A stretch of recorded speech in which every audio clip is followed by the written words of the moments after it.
اعوذ باللہ السمیع العلیم من الشیطان اللعین الرجیم بسم اللہ الرحمن الرحیم الحمد للہ رب العالمین بارئ الخلائق اجمعین فاطر السماوات والارضین ثم الصلاة والسلام علی اشرف الانبیاء والافضل المرسلین سید الاولین والآخرین ابی القاسم محمد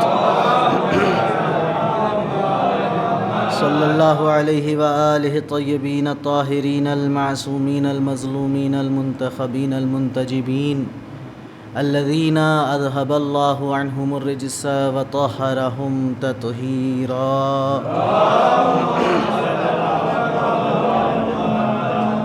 ولعنۃ اللہ الدائمۃ الباقیۃ علی اعدائہم وقاتلیہم وغاصب حقوقہم ومنکر فضائلہم ومناقبہم ومخرب شریعتہم اجمعین من الآن الی یوم الدین اما بعد فقد قالت سیدہ زینب صلوات اللہ علیہا ما رأیت الا جمیلا صلوات محمد۔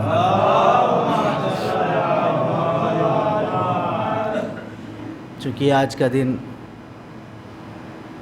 ہماری تہذیب ازاں کے مطابق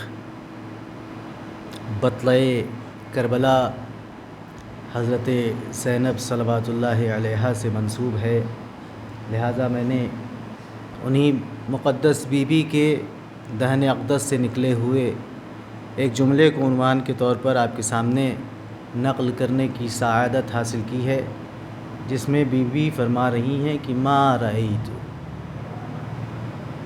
میں نے نہیں دیکھا، الا جمیلا، مگر خوبصورتی، مگر بھلائی، مگر نیکی۔ کب فرمایا؟ مدینے میں نہیں، مدینے کی زندگی میں نہیں فرمایا،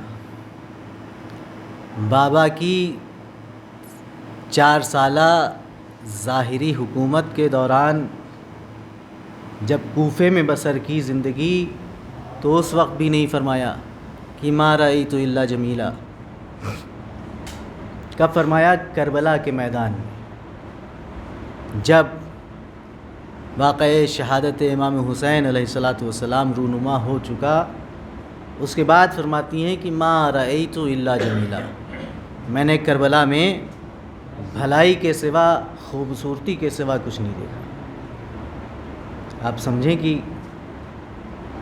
بی بی کس مقام پر ہے۔ ظاہر سی بات ہے کہ نہ ہی کسی خطیب ذاکر عالم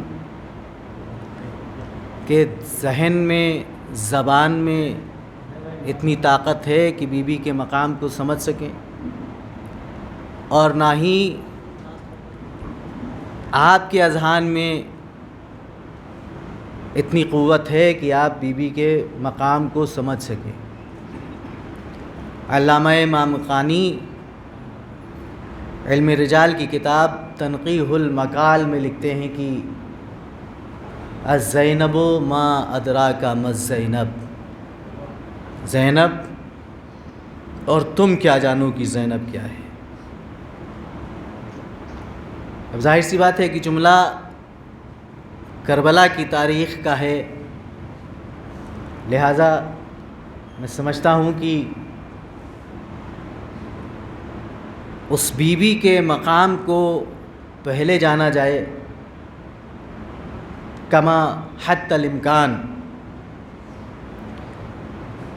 پھر اس کے بعد اس جملے کی طرف آؤں تو بی بی کا نام ان کی فضیلت کا عکاس ہے، خود شہزادی کا نام ان کی فضیلت کا عکاس ہے۔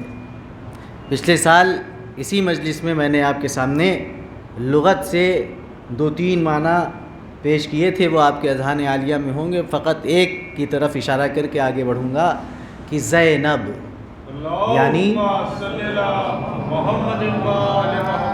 زین و اب، باپ کی زینت، باپ کی زینت. اور کبھی کبھی عربی ادب کی اگر بات کی جائے تو لفظ اب صرف باپ کے لیے استعمال نہیں ہوتا بلکہ ماں اور باپ دونوں کے لیے استعمال ہوتا ہے. جیسے ہم والدین کہتے ہیں ویسے ہی لفظ اب دونوں کے لیے استعمال ہوتا ہے. ابوین اس کا تثنیہ استعمال کیا جاتا ہے لیکن کبھی کبھی یہ لفظ اب ہی تثنیہ کے معنی میں استعمال ہوتا ہے. تو اب اگر یہ بات تسلیم کر لی جائے علماء عرب کی تو پھر زین و اب کے معنی ہوں گے ماں باپ کی زینت. ماں باپ کی زینت. اچھا، پروردگار دو عالم نے جتنی بھی چیزیں خلق کی ہیں ان میں ہر ایک چیز کے لیے ایک زینت رکھی ہے. لقد، بس ایک آیت پڑھوں گا، یہ شاید تبرک کے لیے کلام الہی کا ذکر ہو جائے اس لیے. لقد زینا السماء الدنیا بزینت الکواکب، ہم نے آسمان دنیا کو ستاروں سے زینت بخشی. اور ہم نے یہ زینت اس لیے بخشی کہ دیکھنے والوں کو آسمان اچھا لگے. لقد زینا السماء الدنیا، ہم نے آسمان دنیا کو زینت بخشی. کس سے؟ بزینت الکواکب، ستاروں کے ذریعے سے. کیوں کیا یہ کام؟ تاکہ دنیا والوں کو جب وہ آسمان کی طرف نظر اٹھا کر دیکھیں تو انہیں دنیا آسمان بھلا معلوم ہو. زمین کا ذکر کرتے ہوئے پروردگار دو عالم نے کہا کہ ہم نے زمین کو زینت بخشی درختوں کے ذریعے سے، پہاڑوں کے ذریعے سے، دریاؤں اور سمندروں کے ذریعے سے. تو اللہ نے جتنی چیزیں بھی بنائیں ان میں زینت کا سامان رکھا تاکہ انسان جس کے لیے یہ ساری چیزیں بنائی گئی ہیں وہ وحشت کا شکار نہ ہونے پائے. تو اب مجھے کہنے کا حق ہے کہ جب پروردگار بے جان چیزوں کو بھی بازینت دیکھنا چاہتا ہے، بے جان چیزوں کو بھی بازینت دیکھنا چاہتا ہے تو وہ انسان جسے اشرفیت مخلوق کا تاج پہنایا ہو اسے بے زینت کیسے دیکھے؟ اور انسان کی زینت کچھ اور نہیں ہے سوائے علم قرآن اور معرفت اہل بیت. انسان کی زینت علم قرآن میں ہے اور معرفت اہل بیت علیہم الصلوۃ والسلام میں ہے. بس بات کو مختصر کروں اور آ جاؤں زینت مجلس کی طرف. کسی نے پوچھا یا رسول اللہ ما زینت الرجال، زینت کی بات ہو رہی، ما زینت الرجال، اے اللہ کے حبیب یہ بتائیے کہ مردوں کی زینت کیا ہے؟ ما زینت الارض، اے رسول اللہ یہ بتائیے کہ زمین کی زینت کیا ہے؟ تو مسکرا کر پیغمبر نے جواب دیا کہ زینت الارض الرجال، زینت الارض الرجال، مرد زمین کی زینت ہے. پہاڑ تھے، دریا تھے، صحرا تھے، لیکن یہ خوبصورت عمارتیں نہیں تھیں، یہ بہترین راستے نہیں تھے. یہ کیسے آئے؟ رجال نے پیدا کیے، مردوں نے بنائے. لہذا زمین کی زینت ہے رجال. پھر یہیں پر بات، سوال اتنا ہی تھا کہ ما زینت الارض یا رسول اللہ، اے اللہ کے رسول زینت ارض، زمین کی زینت کیا ہے؟ پیغمبر نے فرمایا زینت الارض الرجال وزینت الرجال علی بن ابی طالب. زمین کی زینت مرد ہیں اور مردوں کی زینت علی ابن ابی طالب ہیں. شاید اسی لیے کہا زینوا مجالسکم بذکر علی ابن ابی طالب، تاکہ تم اپنی مجلسوں کو علی کے ذکر سے زینت دو. اب جہاں جہاں علی کے ذکر سے مجلس کو زینت دکھتی جائے سمجھتے جائیے گا کہ یہ مردوں کی مجلس ہے،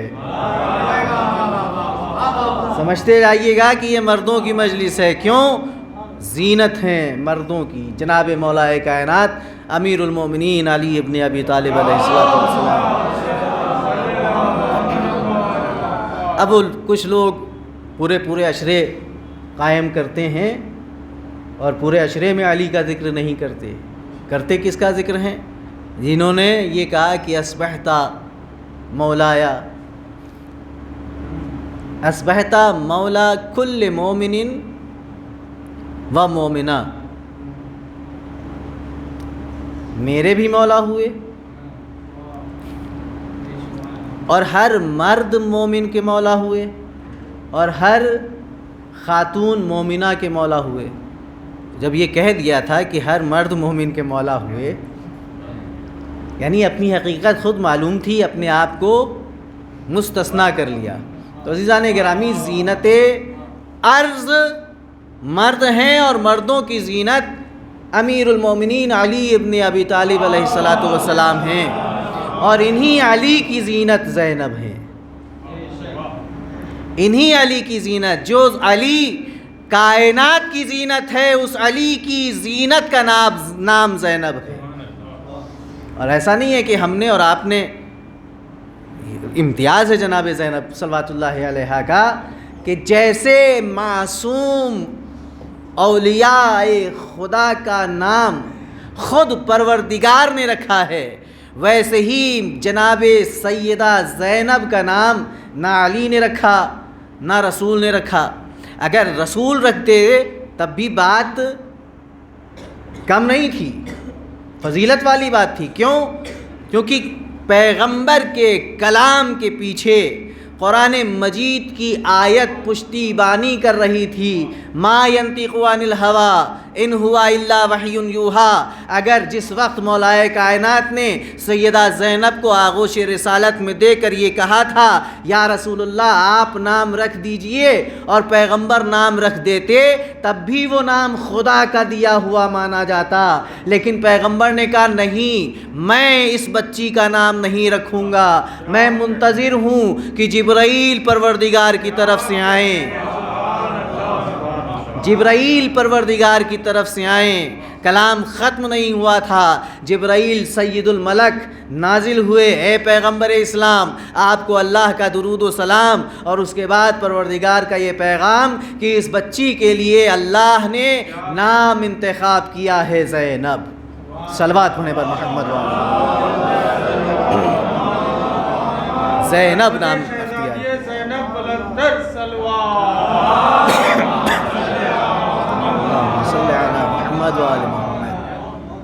یہ نام کی بات ہو گئی۔ القاب کی بات کریں، مشہور لقب ہے عقیلہ بنی ہاشم، عقیلۃ القریش بھی کہا جاتا ہے۔ عقیل، دیکھیے عقیل اور عاقل دو لفظ ہیں اور دونوں میں فرق ہے۔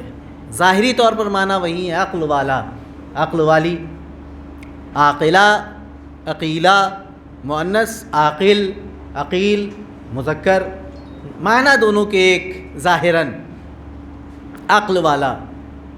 لیکن اگر غور کیا جائے اور کلام عرب کھنگال کر اس کے معنی میں فرق پیدا کرنے کی کوشش کی جائے تو یہ سمجھ میں آئے گا کہ عاقل اسے کہتے ہیں جس کی عقل مشکل وقت میں کام کرنا بند کر دے، اسے کہتے ہیں عاقل۔ یا دوسرے لفظوں میں یوں کہا جائے کہ عاقل وہ ہوتا ہے کہ جو اس آرام کے دنوں میں اپنی عقل کا استعمال کرنا جانتا ہو، لیکن مصائب کے دنوں میں، مشکلوں کے دنوں میں اس سے اپنی عقل کا استعمال نہ ہو سکے۔ اور یہ کوئی عیب نہیں ہے، یہ عیب نہیں ہے، یہ فطری تقاضا ہے۔ مثلا گھر میں کوئی سانحہ ہو جائے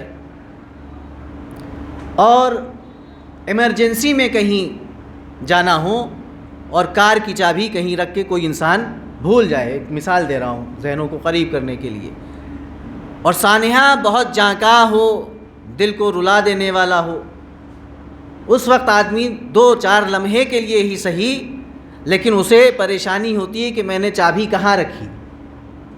تو یہ انسان کے عاقل ہونے کی صفت ہے کہ جب وہ ایک ہی لمحے کے لیے صحیح لیکن اپنی عقل پر کنٹرول کھو دیتا ہے۔ عقیل اسے کہتے ہیں کہ جو مشکل وقت میں بھی اپنی عقل کا پورا استعمال کر سکتا ہو، اسے کہتے ہیں عقیل۔ اب جناب سیدہ زینب کی فضیلت کو سمجھیے کہ جناب زینب کو عقیلہ بنی ہاشم کہا گیا، عقیلہ بنی ہاشم کہا گیا۔ بنی ہاشم میں عقیلہ، بنی ہاشم میں عقیلہ، نہیں سمجھ رہے ہیں شاید، بات وہاں تک نہیں پہنچا پا رہا ہوں میں۔ مثال دوں ایک اور، خاندان بنی ہاشم میں ہر ایک وجیہ تھا یا نہیں؟ ہر ایک خوبصورت تھا یا نہیں؟ ہر ایک کی خوبصورتی اس لائق تھی کہ یوسف جیسا حسین و جمیل پیغمبر ان کی خوبصورتی پر فخر کرے۔ پیغمبر اسلام بنی ہاشم میں ہیں یا نہیں؟ ہیں۔ لیکن جب زلیخا نے جناب یوسف کے ساتھ اپنے رشتے کو استوار کرنا چاہا تو کچھ لمحے کے لیے رکیے اور بات کو سنیے کہ زلیخا گئی بری نیت سے یوسف کے پاس، لیکن اس کی ضعیفی جوانی میں بدلی۔ کسی نے پوچھا ہمارے امام معصوم سے، مولا گئی تو تھی بری نیت سے یوسف کے پاس، لیکن اس کی جوانی کیوں پلٹ آئی؟ اللہ کو اس پر عذاب نازل کرنا چاہیے۔ ایک برے عمل کے ارادے سے جا رہی ہے تو اس پر عذاب نازل کرنا چاہیے۔ کہا نہیں، وہ فریفتہ تھی یوسف کی خوبصورتی پر، لیکن جیسے ہی وہ یوسف کی خوبصورتی سے فریفتہ ہونے کے اثر کے تحت جناب یوسف کے قریب پہنچی تو اس کے دل نے آواز دی کہ یہ یوسف وہ ہے کہ جس کی خوبصورتی آنے والے زمانے کے آخری پیغمبر کی خوبصورتی کے مقابلے میں کچھ نہیں ہے۔ آنے والے زمانے کے آخری پیغمبر کی خوبصورتی کے سامنے کچھ نہیں ہے۔ اسی وقت زلیخا اپنے برے ارادے سے پھری اور پیغمبر اسلام کی محبت اس کے دل میں جاگی۔ ادھر پیغمبر کی محبت دل میں جاگی، بڑھاپا گیا، جوانی پلٹی۔ بڑھاپا گیا، جوانی پلٹی۔ اب میں عالم اسلام سے سوال کرنا چاہتا ہوں کہ جو جناب پیغمبر اسلام کی شفاعت کے منکر ہیں، جو پیغمبر اسلام کی شفاعت کے منکر ہیں اور یہ کہتے ہیں کہ پیغمبر کسی کی شفاعت نہیں کر سکتے، تو زلیخا اور یوسف کے اس قصے کو قرآنی تفسیر کی روشنی میں پڑھیں۔ ادھر محبت محمد مصطفیٰ دل میں آئی، ادھر شفاعت نبی اکرم زلیخا کے شامل حال ہوئی، اور جیسے ہی شفاعت پیغمبر زلیخا کے شامل حال ہوئی، بڑھاپا رخصت ہو گیا، جوانی آ گئی۔ ایک صلوات پڑھیں بر محمد والے۔ تو یہ ہے خوبصورتی کا عالم بنی ہاشم کے ہاں، تو ہر ایک خوبصورت ہے۔ ان خوبصورتوں میں اگر کوئی اپنے لیے قمر بنی ہاشم کا لقب لے جائے، اپنے لیے کوئی قمر بنی ہاشم کا لقب لے لے، تو یہ اس کے صفات و کمال کا جیتا جاگتا ثبوت ہے۔ اسی طریقے سے جہاں خوبصورتی سر چڑھ کر بولتی تھی بنی ہاشم کی پورے عرب پر، وہیں عقل و خرد ہوش مندی بھی بنی ہاشم کی پورے عرب پر سر چڑھ کر بولتی تھی۔ ایسے میں کسی خاتون کا بنی ہاشم کے دائرے میں رہ کر اپنے آپ کو عقیلہ کہلوانا، اپنے آپ کو عقیلہ کہلوانا کسی فضیلت سے کم نہیں ہے۔ ایک صلوات پڑھیں بر محمد۔ یہ ہیں جناب زینب صلوات اللہ علیہا۔ اور آگے بڑھیے، بطلۃ الکربلا القاب میں سے ایک لقب ہے۔ بطل کہتے ہیں بہادر کو، اور ایسے بہادر کو کہ جو میدان میں جا کر تیغ چلائے، شمشیر چلائے اور اپنی بہادری کے جوہر دکھائے۔ بطلہ اسی کا مؤنث ہے۔ اب سوال یہ ہے کہ کوئی خاتون تاریخ عرب میں سوائے ایک کے میدان میں نہیں گئیں، کیونکہ تعلیمات اسلامی کا پاس و لحاظ تھا سب کو. لیکن جناب سیدہ زینب کو بطلہ کربلا اس لیے کہا جا رہا ہے کہ وہ میدان کربلا میں ہیں، شمشیر نہیں چلائی ہے،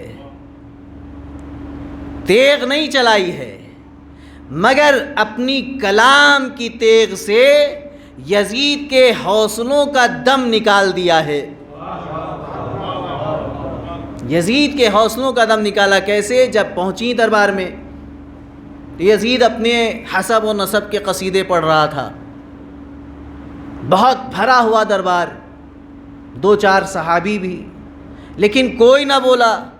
لیکن جناب زینب نے 2 لفظیں کہیں، میں وہ بڑی فضیلتیں بیان کر رہا تھا اپنی. صرف شہزادی نے، اچھا یہ بھی کہا جاتا ہے کہ 2 شہزادوں کی جنگ تھی کربلا، 2 شہزادوں کی جنگ تھی، اور جنگ میں یہی ہوتا ہے کہ ایک شہزادہ جیتتا ہے، ایک ہار جاتا ہے. اگر امام حسین علیہ الصلوۃ والسلام شہید کر دیے گئے یا مار ڈالے گئے ان کے بقول، تو اتنا واویلا کرنے کی ضرورت کیا ہے؟ 2 شہزادوں کی جنگ میں اکثر یہی ہوتا ہے. اس کا بھی جواب جناب زینب نے اسی وقت دے دیا. جب وہ اپنے حسب نسب کی بڑائی کر رہا تھا تو صرف یہ کہا، یبنت طلقاء، اے ہمارے غلام آزاد کردہ غلاموں کی اولادوں، اے ہمارے آزاد کردہ غلاموں کی اولادوں، کوئی تاریخ یہ نہیں بتاتی کہ یہ جملہ سننے کے بعد یزید نے کوئی جواب دیا ہو. اس کی خاموشی اس بات کا اقرار تھی کہ زینب جو کہہ رہی ہیں در صحیح ہے. بتا دیا کہ کربلا 2 شہزادوں کی جنگ نہیں تھی. یا علی اللہم صلی علی محمد و آل محمد. اس ایک جملے سے بتا دیا کہ کربلا 2 شہزادوں کی جنگ نہیں تھی، بلکہ سید زادوں کی جنگ غلام زادوں کے ساتھ تھی. سید زادوں کی جنگ تھی غلام زادوں کے ساتھ. عزیزان محترم، یہی بی بی فرما رہی، ما رأیت الا جمیلا. عرفان کربلا کے لیے جناب زینب کی سیرت کو سمجھنا بھی ضروری ہے. یہ عرفان ہے جناب زینب کا جو بتا رہا ہے کہ کربلا میں جہاں ہر طرف قتل و خون ہے، غارت گری ہے، اولادوں کی قربانی ہے، ہر قدم پر مصیبت ہے. آپ کے اوپر کوئی خدا نہ خواستہ کوئی مصیبت گزرے، آپ کیا کہیں گے کہ بڑی اچھی مصیبت تھی، بڑی خوبصورت مصیبت تھی. لیکن یہ عرفان کی منزلوں کی اعلیٰ معراج پر جناب زینب ہیں، جہاں پہنچ کر یہ جملہ کہہ رہی ہیں، ما رأیت الا جمیلا. میں نے خدا کی قسم کربلا کے میدان میں خوبصورتی کے سوا کچھ نہیں دیکھا، خوبصورتی کے سوا کچھ نہیں دیکھا. خوبصورتی لفظ جمیل کا ترجمہ کر رہا ہوں. جمیلہ، جمیل قرآن مجید میں 7 مرتبہ استعمال ہوا ہے لفظ جمیل. اسی خوبصورتی کے لیے ایک لفظ اور استعمال ہوتا ہے عربی میں، جمال. اللہ جمیل یحب الجمال، اللہ جمیل ہے اور جمال کو پسند کرتا ہے. قرآن میں کہاں استعمال ہوا؟ لکم فیہا جمال حینا تریحون وحینا تسرحون. اس زمانے کے معاشرے کو نظر میں رکھ کے قرآن مجید ایک مثال دیتا ہے کہ ان چوپایوں میں تمہارے لیے خوبصورتی ہے. اب 1000 2,500 سال پہلے کا معاشرہ ذہن میں لے آئیے. نہ ایروپلین ہے، نہ 4 ویلرز ہیں، نہ ریل گاڑی ہے، نہ کوئی مینیجر ہے، نہ کوئی انجینئر ہے. ہیں اپنے حساب سے مگر آج کی اصطلاح کے مطابق نہیں ہے. آذوقہ کیا ہے؟ آذوقہ کمانے کا، زندگی گزارنے کا، کھیتی اور جانوروں کی پرورش، اس کو نظر میں رکھ کے مثال سنیے جو قرآن دے رہا ہے، لکم فیہا جمال، ان چوپایوں میں تمہارے لیے جمال ہے، خوبصورتی ہے۔ کیسے؟ حینا تریحون، جب شام کو تم ان چوپایوں کے غلے کو لے کر واپس آتے ہو، وحینا تسرحون، اور جب صبح کو ان چوپایوں کو گھروں سے نکال کر چراگاہوں کی طرف لے جاتے ہو۔ اتنی سی بات کہہ کے قرآن نے روئے سخن دوسری طرف کر لیا، یہ بات کہہ کے نکل گیا۔ خوبصورتی کیا ہے اس میں؟ آپ بھیڑ بکریاں لے کر چراگاہ میں جاتے ہیں صبح کو، اور واپس شام کو ان کو لے کر گھروں میں واپس آ جاتے ہیں۔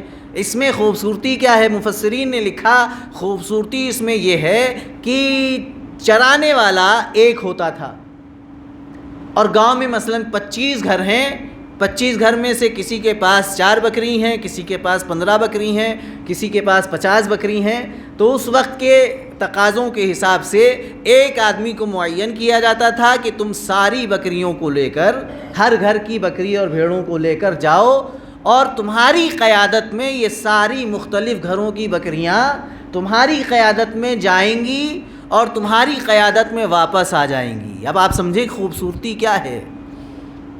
خوبصورتی کیا ہے؟ خوبصورتی یہ ہے قوم اور قبیلے مختلف ہوں مگر ان کا امام ایک ہو۔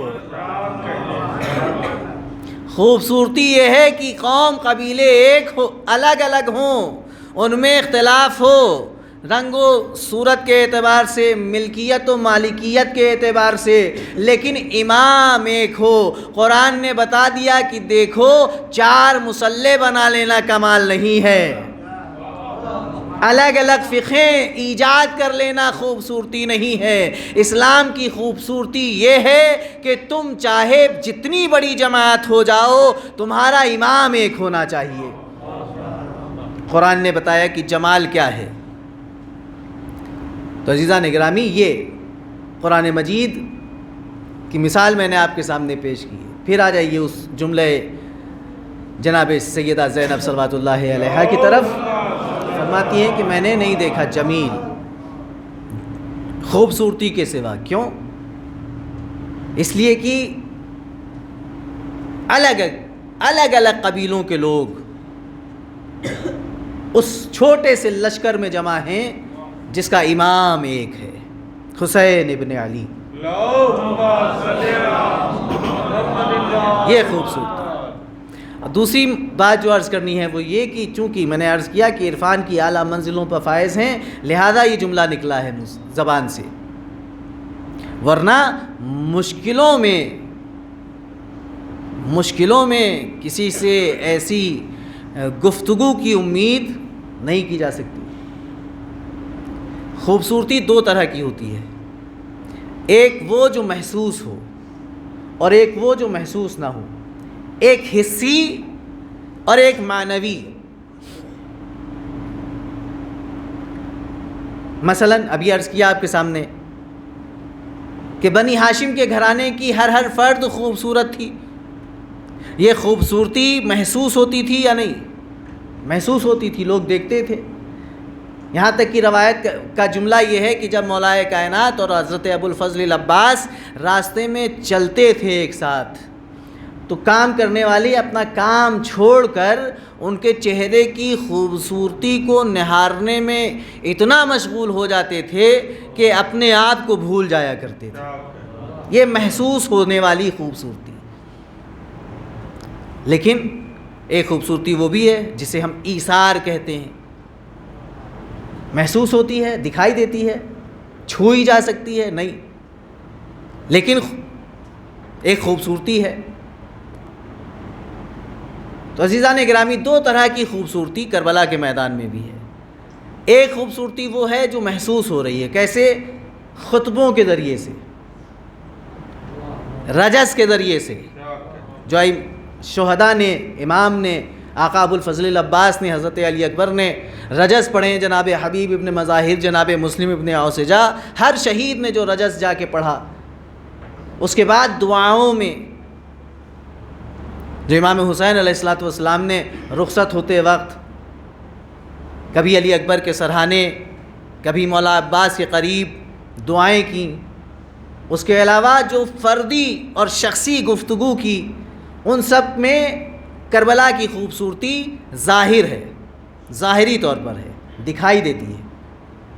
اب ظاہر سی بات ہے کہ سب کی اگر مثال ایک ایک آپ کے سامنے پیش کروں تو بات زیادہ واضح ہو جائے گی، لیکن وقت اس کے لیے درکار ہوگا، لہذا میں یہ کام آپ کے ذمے چھوڑتا ہوں کہ خطبوں کو پڑھیے، رجز کو پڑھیے،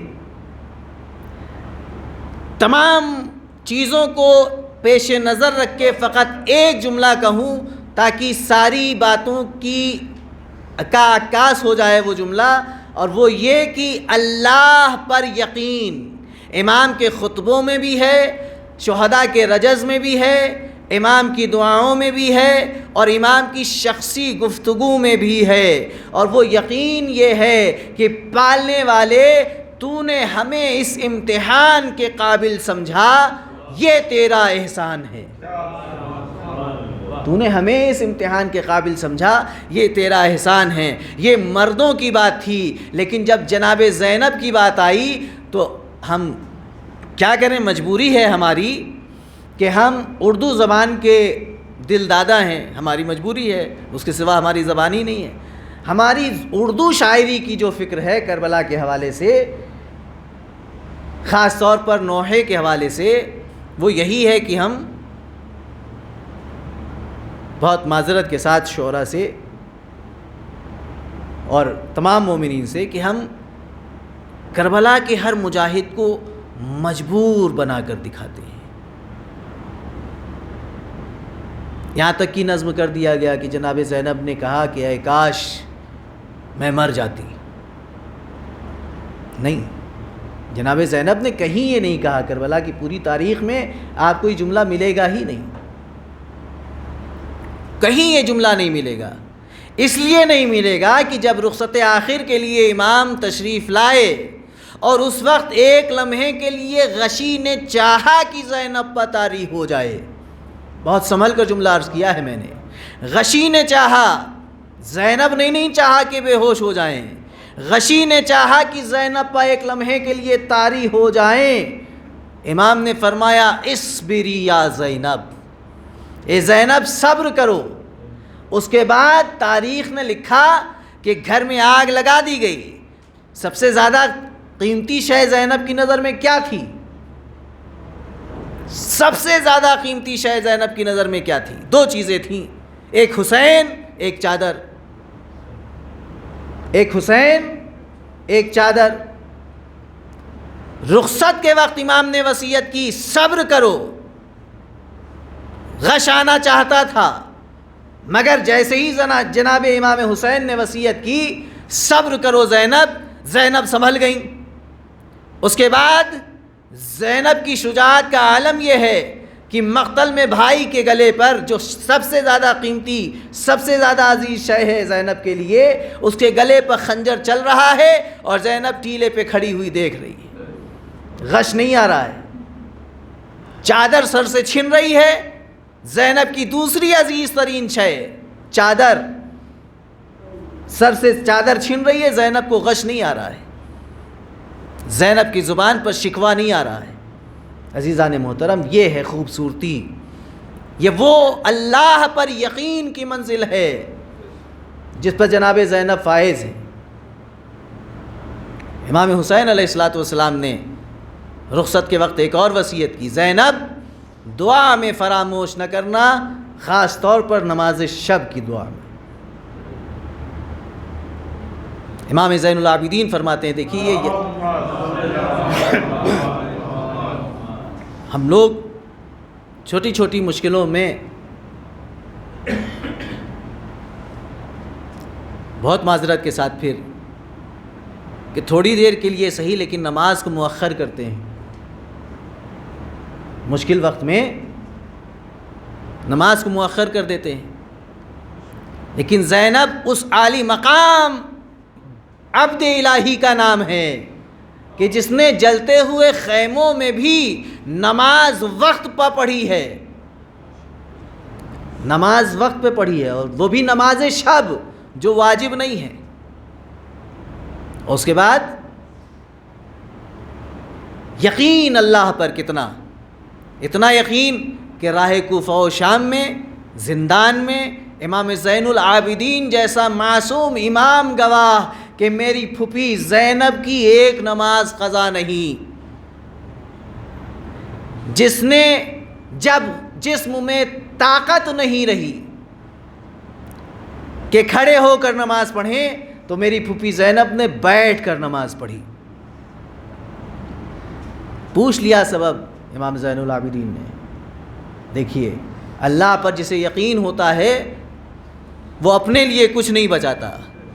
زینب اپنے گود کے پالوں کو اسلام کے لیے قربان کر کے زندان میں ہیں، لیکن یہ ایثار کا جذبہ ابھی بھی باقی ہے۔ پوچھ لیا امام نے کہ پھوپھی اماں بیٹھ کر نماز کیوں پڑھ رہی ہو؟ جواب ملا یزید کے گھر سے کھانا اتنا کم آتا ہے کہ بچوں کے لیے پورا نہیں ہوتا، میں بچوں کو اپنے حصے کا کھانا کھلا دیتی ہوں، پانی پلا دیتی ہوں۔ یہ ایثار ہے جناب زینب کا۔ یہ اسی وقت پیدا ہوتا ہے جب اللہ کی ذات پر یقین کامل ہو۔ عزیزان محترم، ابھی مصائب نہیں پڑھ رہا ہوں میں۔ دوسری خصوصیت جو جناب زینب کی وہ ہے کہ ولایت شناس ہیں امام جناب زینب صلوات اللہ علیہ، امامت کے مرتبے کو جانتی ہیں، اور اپنے عمل سے بتایا ہے کہ اے چاہنے والوں تمہیں اپنے امام کی اطاعت کیسے کرنی ہے۔ امام وقت ابھی عرض کیا آپ کے سامنے، کہہ دیا صبر کرو، تو پھر کتنی ہی مشکل بھرا زمانہ آ جائے صبر کیا۔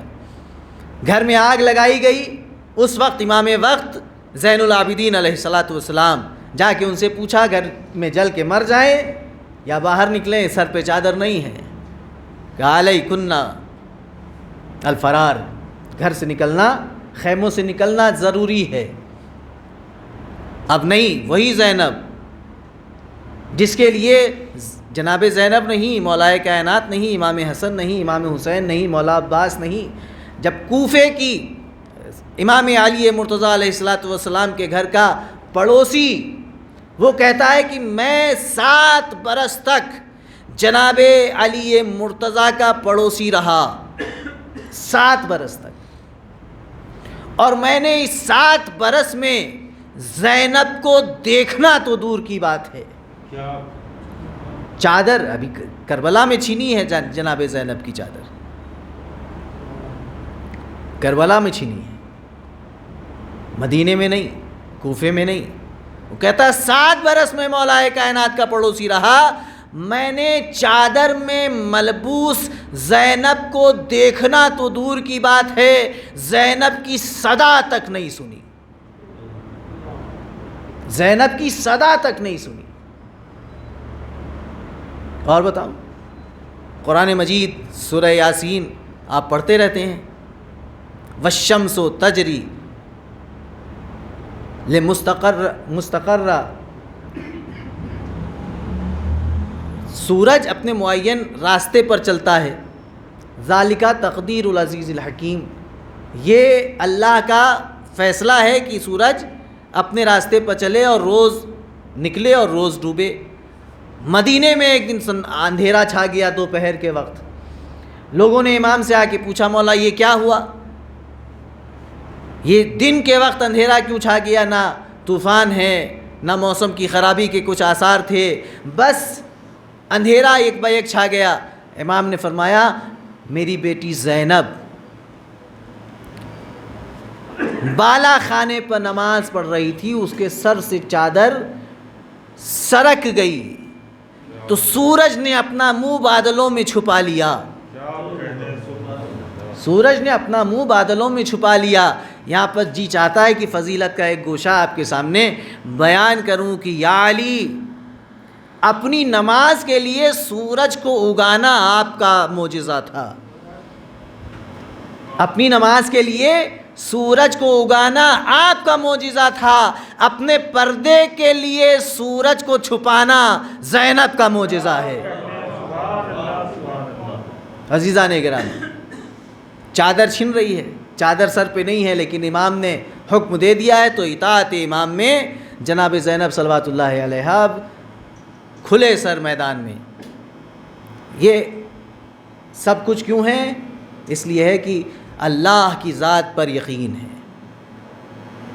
ورنہ جہاں پورا منظر خون چکا ہو، ہر جگہ لاش بچھی ہو، وہاں زینب یہ کہیں کہ ما رأیت الا جمیلا، میں نے خوبصورتی کے سوا کچھ نہیں دیکھا.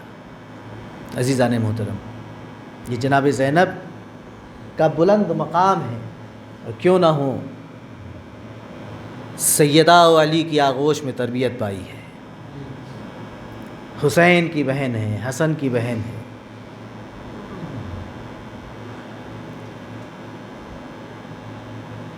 مولا عباس کے حوالے سے آپ ایک واقعہ سنتے ہیں بچپن کا، کہ آغوش میں بٹھائے ہیں مولا کائنات، وہاں جناب زینب بھی موجود ہیں. مولا کائنات نے مولا عباس سے کہا کہ بیٹا کہو ایک.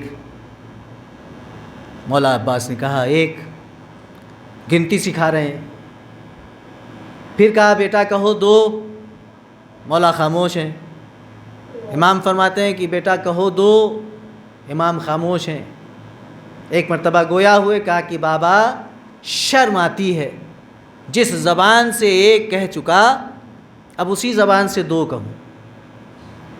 امام نے کلیجے سے لگایا، رخساروں پر بوسہ دیا اور پیار کیا، اور بے زبانی کے عالم میں یہ پیغام ہم تک پہنچا دیا کہ میرے بیٹے کی وحدانیت کی معراج کو دیکھ لو، کہ ایک مرتبہ اگر زبان سے ایک کہہ دیا تو دو اس زبان سے نہ کہا.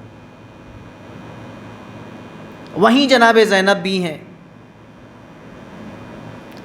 جناب زینب، یہ واقعہ محمد غالب شافعی نے اپنی کتاب میں لکھا، جو ایک مصری عالم ہے، کہ وہاں جناب زینب بھی موجود ہیں. اب جناب زینب کی طرف جیسے ہی نظر کی مولا متقیان امیر المومنین علی ابن ابی طالب علیہ السلام نے کہ آپ ان سے سوال کریں، تو موقع نہیں دیا جناب زینب نے. جناب زینب نے خود سوال کر لیا، بابا جان آپ مجھے عزیز رکھتے ہیں یا نہیں، مجھ سے محبت کرتے ہیں یا نہیں؟ کہا بیٹا دل و جان سے محبت کرتا ہوں، تم میرے جگر کا ٹکڑا ہو. کہا کہ بابا یہ بتائیے کہ دل ایک ہے. دیکھیے کتنا عرفانی جملہ ہے. دل ایک ہے، اس ایک دل میں دو لوگوں کی محبت کیسے رہ سکتی ہے؟ یا تو خدا کی محبت ہو یا اولاد کی محبت ہو. اے بابا اپنے دل سے ہماری محبت کو نکال دیجئے اور خالص اللہ کی محبت رکھیے. پھر امام خوش ہوئے، زینب کو کلیجے سے لگایا اور دنیا کو پیغام دیا کہ یہ میری بیٹی زینب کی وحدانیت شناسی ہے. یہ ہیں زینب جو کربلا کے میدان میں یہ فرما رہی کہ ما رأیت الا جمیلا. ہاں عزادارو، آج 11ویں محرم ہے. آج ہر منبر سے جناب زینب کے مصائب اس لیے بیان کیے جاتے ہیں کہ آج ہی کا وہ دن ہے کہ جو زینب کی اسیری کا آغاز ہے. شام غریباں گزر گئی، جلے ہوئے خیموں کی خاک پر بیٹھے بیٹھے بیویوں نے 11ویں محرم کی صبح کی. روایت کا فقرہ صاحب ریاض نے لکھا کہ جناب زینب کے زانو پر امام زین العابدین علیہ السلام کا سر ہے، اور قریب میں جناب فاطمہ کبریٰ تشریف فرما ہے. اچانک جناب فاطمہ کبریٰ کی نظر پڑی، دیکھا دشمن چند ناقے لے کے ان کی طرف آ رہا ہے. جناب فاطمہ کبریٰ نے جناب زینب کو ہوشیار کیا، ایک پھوپھی اماں وہ دیکھیے. جناب زینب نے امام کو ہوشیار کیا، ہے میرے لال زین العابدین اٹھو، دیکھو یہ ناقے ہماری طرف لائے جا رہے ہیں.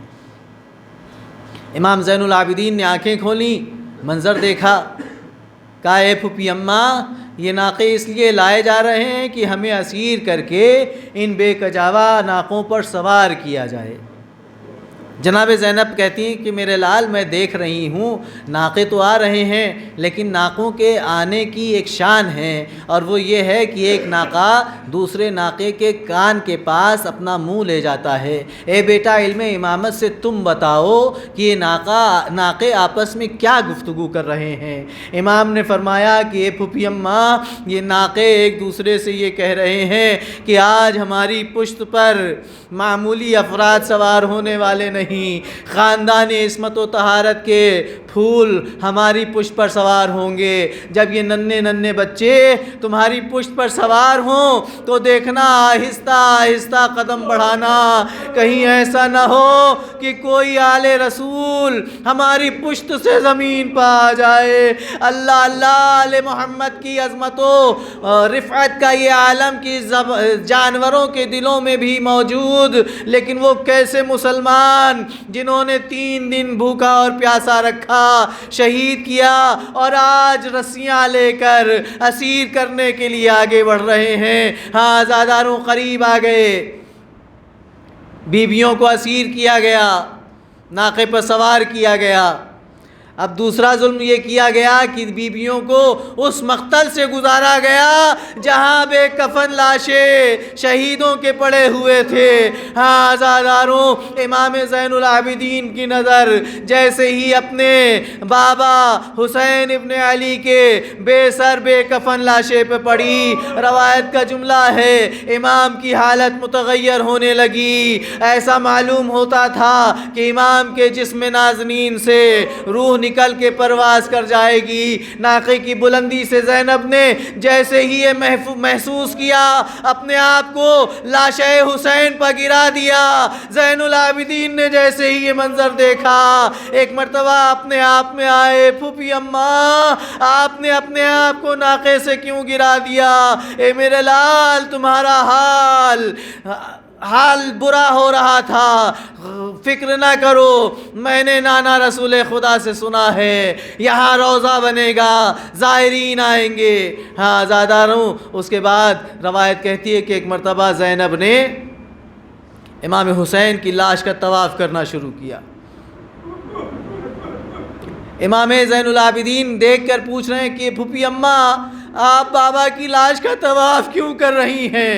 فرمایا میرے لال زین العابدین، جب اماں کا آخری وقت تھا تو اماں نے میرے گلے پر بوسہ دیا تھا اور کہا تھا زینب یہ بوسہ تمہارے لیے نہیں بلکہ تمہارے پاس امانت ہے، جب کربلا کے میدان میں حسین سے جدا ہونے لگنا تو میری یہ امانت حسین کو پہنچا دینا۔